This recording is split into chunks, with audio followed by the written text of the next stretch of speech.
Dear learners, let us discuss this chapter on gravitation. Have you ever thought why a ball thrown upward always comes back to the ground? Or a coin tossed in air falls back on the ground? Since time immemorial, human beings have wondered about this phenomenon. The answer was provided in the 17th century by Sir Isaac Newton. He proposed that the gravitational force is responsible for bodies being attracted to the earth. He also said that it is the same force which keeps the moon in its orbit around the earth and planets bound to the sun. It is a universal force, that is, it is present everywhere in the universe. In fact, it is this force that keeps the whole universe together. In this lesson, you will learn Newton's law of gravitation. We shall also study the acceleration caused in objects due to the pull of the earth. This acceleration, called acceleration due to gravity, is not constant on the earth. You will learn the factors due to which it varies. After completing this lesson, you will be able to state the law of gravitation, calculate the value of acceleration due to gravity of a heavenly body. You will be able to analyze the variation in the value of the acceleration due to gravity with height, with depth and with latitude. It is said that Newton was sitting under a tree when an apple fell on the ground. This set him thinking, since all apples and other objects fall to the ground, there must be some force from the earth acting on them. He asked himself, could it be the same force which keeps the moon in its orbit around the earth? Newton argued that at every point in its orbit, the moon would have flown along a tangent but is held back to the orbit by some force. Could this continuous fall be due to the same force which forces apple to fall to the ground? He had deduced from Kepler's laws that the force between the sun and planets varies as 1 by r square. Using this result, he was able to show that it is the same force that keeps the moon in its orbit around the earth.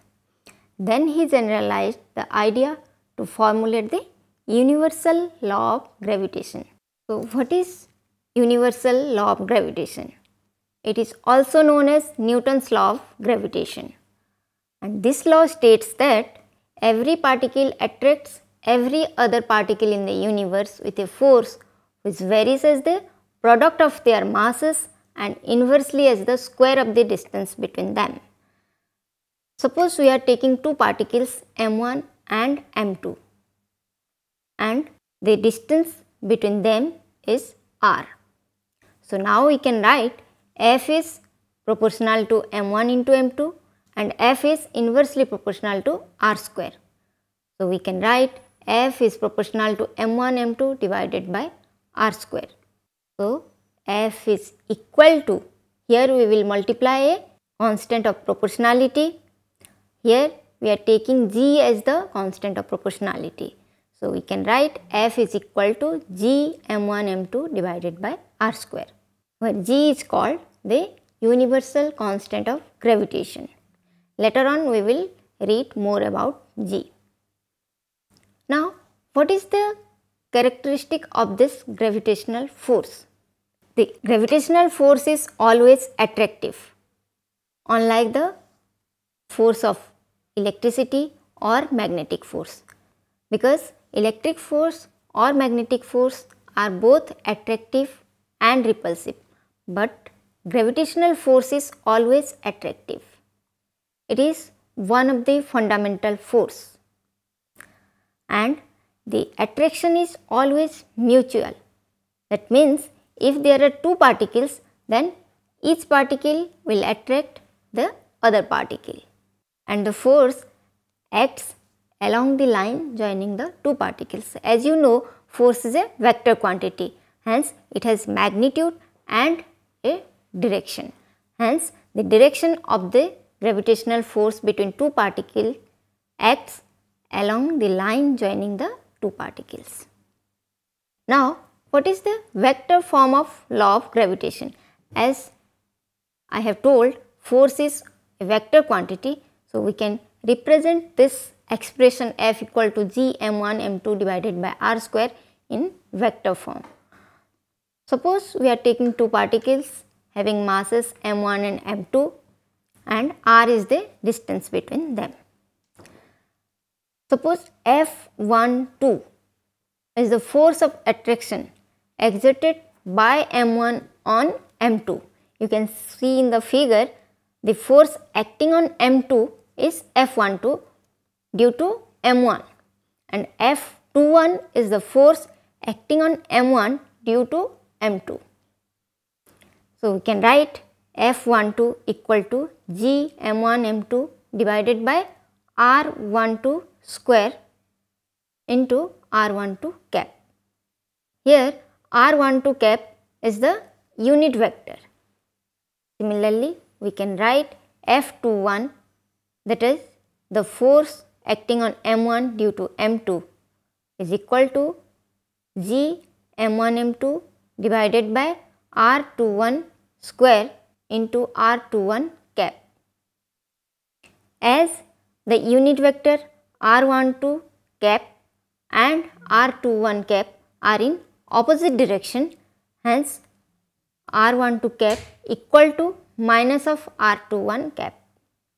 So, we can write F12 equal to minus of F21.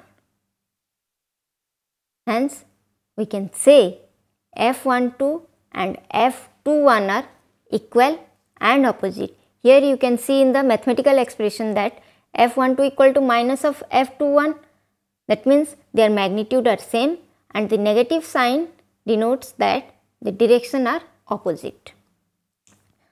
Here we can say that the force F12 and F21, as they are equal in magnitude and opposite in direction, they form a pair of forces of action and reaction that you have studied earlier in the Newton's third law. Earlier we have seen that the force of gravitation is equal to F, that is equal to G m1 m2 by r square, where G is the constant of proportionality or universal gravitational constant. But now what is G, the universal gravitational constant?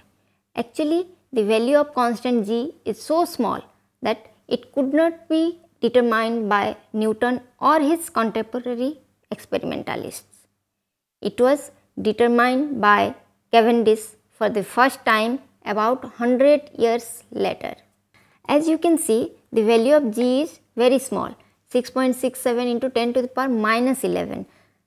Hence, the value of G is very small, and it is because of the smallness of G that the gravitational force due to ordinary objects that like you and your friend is not felt by us. You cannot feel the gravitational force exerted by your friend on you, or your friend cannot feel the gravitational force exerted by you on him. Now, let us discuss acceleration due to gravity. As we have studied in the Newton's law of motion chapter, that Newton's second law states that force equal to mass into acceleration. Similarly, the force of gravity, the gravitational force is also a force, hence it will also produce an acceleration in the body. The acceleration produced by the force of gravity is known as acceleration due to gravity, and this acceleration due to gravity is denoted by the symbol small g. Now, how can we find out the value of g, or what is the mathematical expression for g? Let us find out. As you know, magnitude of force of gravity on a particle of mass m on the earth's surface is equal to force is equal to F that is equal to g small m. Small m is the mass of particle, capital M, where capital M is the mass of earth, divided by r square, where r is the distance between center of earth and the particle, and as you know the particle is on the surface of earth, that means this distance will be the radius of the earth, hence r is radius of earth here. The force on any particle is equal to mass into acceleration, and here we will take the acceleration as acceleration due to gravity, that is small g. So, we can write in place of force m into g small g. So, mg equal to g small m into capital M divided by r square. Now, m and m will cancel out, hence g equal to capital G capital M divided by r square, and this is the expression for small g, that is acceleration due to gravity. Now, here in this expression you know the value of capital G, that is 6.67 into 10 to the power minus 11. Mass of earth is also known to us and radius of earth is also known. That means you can find out the value of small g by putting all these values, and it has been calculated to be 9.8 meter per second square on earth's surface. As we have derived the expression for acceleration due to gravity, that is g is equal to capital G capital M divided by r square. Here you can see that in this expression the acceleration due to gravity is independent of the mass of the particle or mass of the body. The small m is not there in the expression. That means acceleration due to gravity is independent of the mass of any particle. It is constant for all particles on the earth's surface. If you are dropping a heavy ball and a light ball simultaneously from the same height, then what will happen? You can see that they will fall with the same velocity and also they will reach the ground simultaneously. Under the influence of gravity, a body falls vertically downward towards the earth. For small heights above the surface of the earth, the acceleration due to gravity does not change much. The equation of motion when a body is moving under the force of gravity will be modified as v equal to u plus gt. You have earlier seen that the equation of motion in case of straight line motion, v equal to u plus at. Here you have to replace only g in place of a. So, the equation will be v equal to u plus gt, s equal to ut plus half gt square, and v square equal to u square plus 2gs. These are the equation of motion when a body is moving under the force of gravity. And when a body moves under the force of gravity and its acceleration is equal to g, it is said that the body is in free fall. You must be wondering as to why we take radius of the earth as the distance between the earth and a particle on its surface while calculating the force of gravity on that particle. When we consider two discrete particles or mass points, the separation between them is just the distance between them. But when we calculate gravitational force between extended bodies like planets, sun, moon, etc., what distance do we take into account? To resolve this problem, the concept of center of gravity of a body is introduced. This is a point such that as far as the gravitational effect is concerned, we may replace the whole body by just the point and the effect would be the same. For geometrically regular bodies of uniform density such as spheres, cylinders, rectangles, the geometrical center is also the center of gravity. That is why we choose the center of the earth to measure distances to other bodies.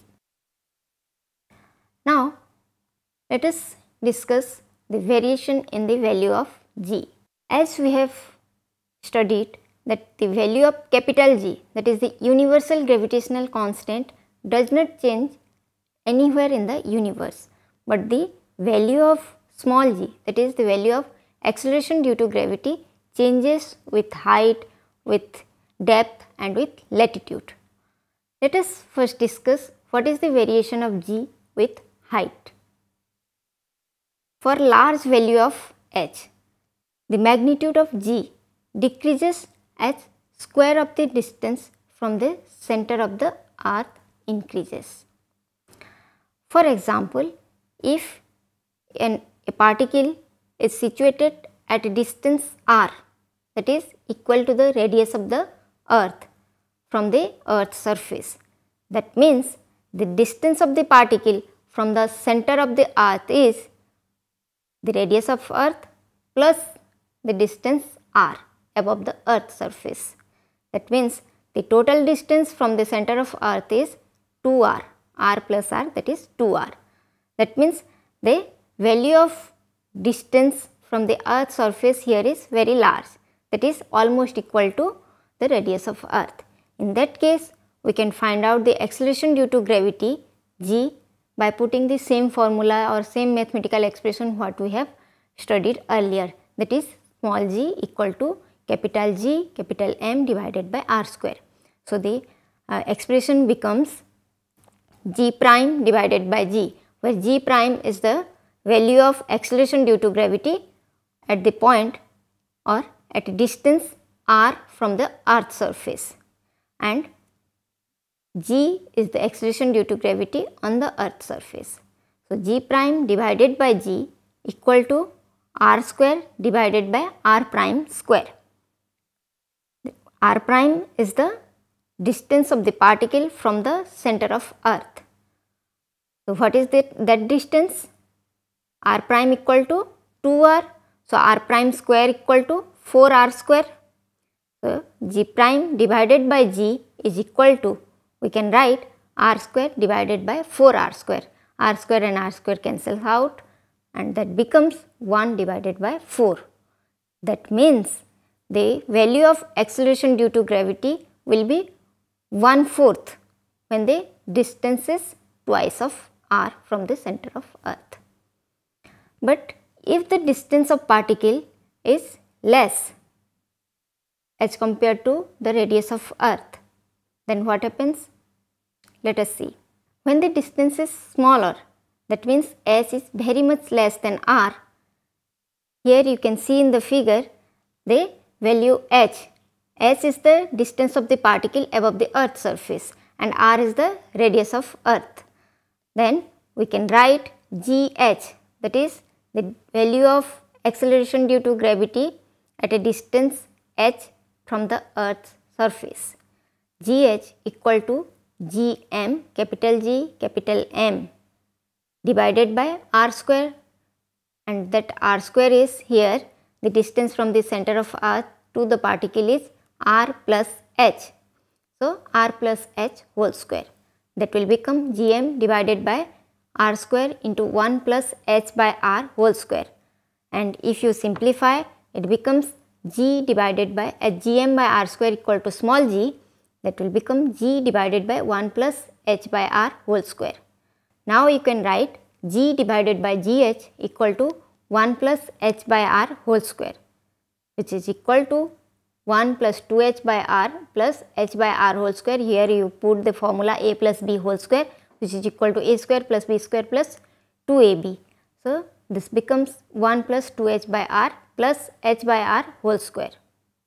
H, you know that the value of h is very small as compared to r, hence h by r whole square will be very much less than h by r.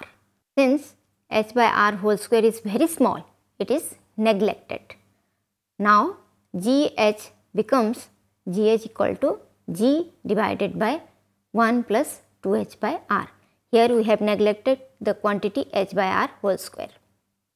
So, this is the value of g when the distance of the particle is very small as compared to the radius of earth.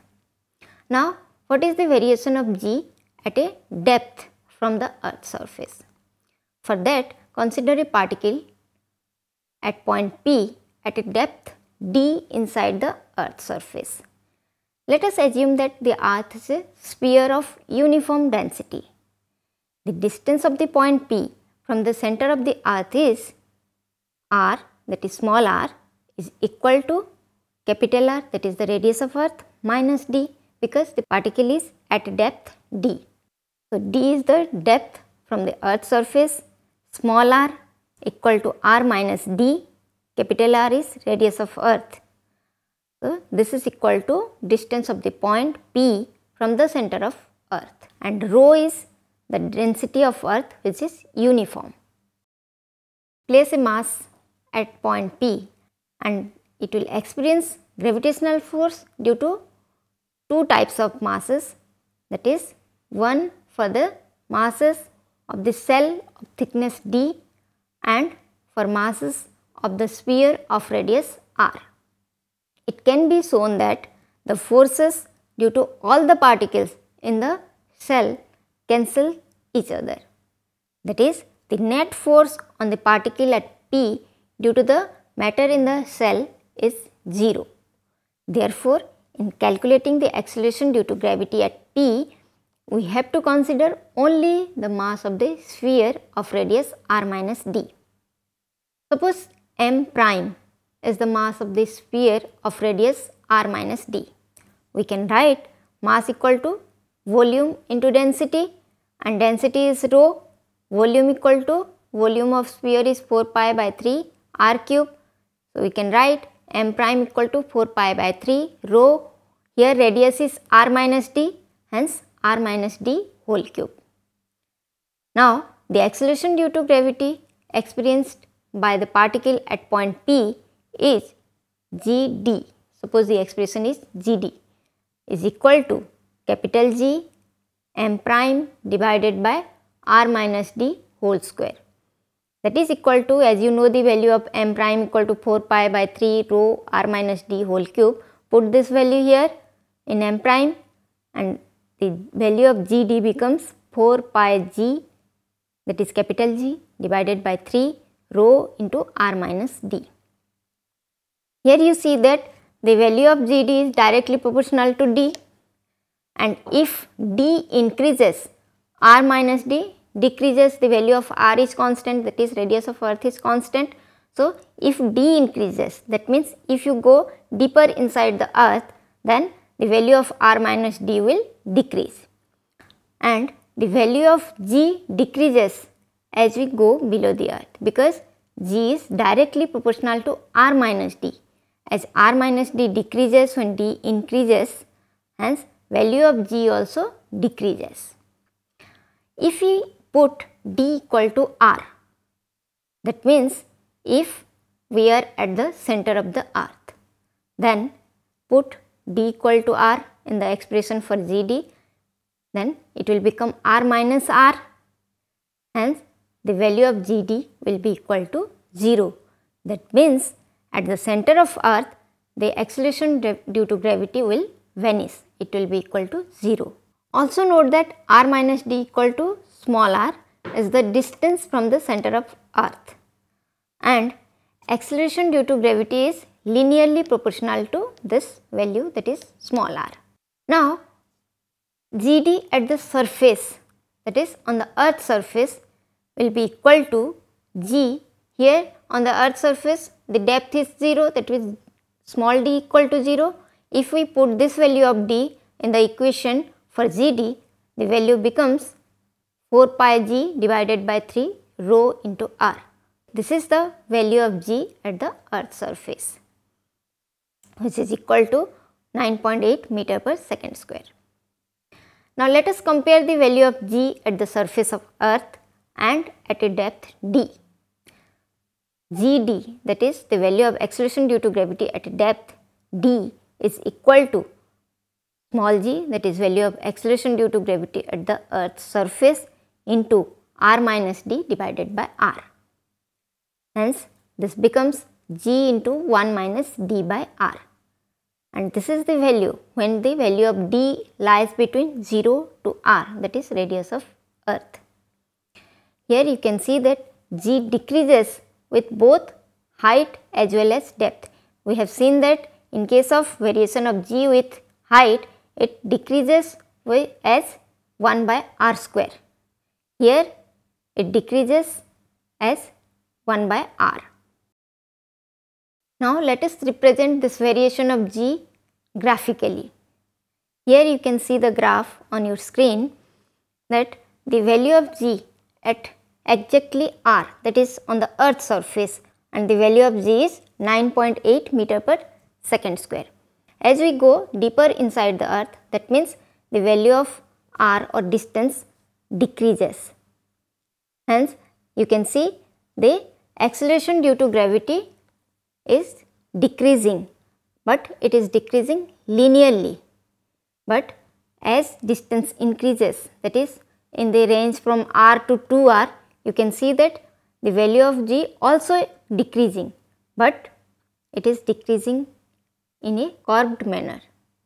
You know that the earth rotates about its axis. Due to this, every particle on the earth's surface executes circular motion. In the absence of gravity, all these particles would be flying up the earth along the tangents to the circular orbits. Gravity plays an important role in keeping us tied to the earth's surface. You also know that to keep a particle in circular motion, it must be supplied centripetal force. A small part of the gravitational force is used in supplying this centripetal force.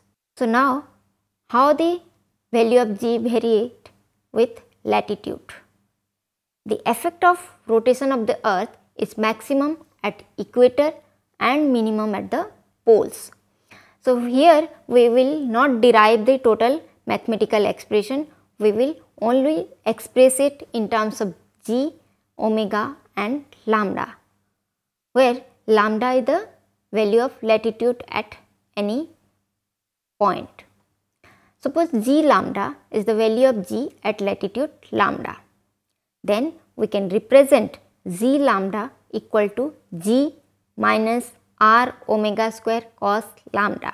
Here omega is the value of angular velocity of the earth and r, as you know, it is the radius of earth, lambda is the value of latitude. Hence, we can write or we can find out the value of g, that is acceleration due to gravity, at the poles and at equator. At poles, lambda equal to 90 degree. If you put this value in the equation for g lambda, then cos 90 degree equal to 0, hence it becomes g lambda equal to g.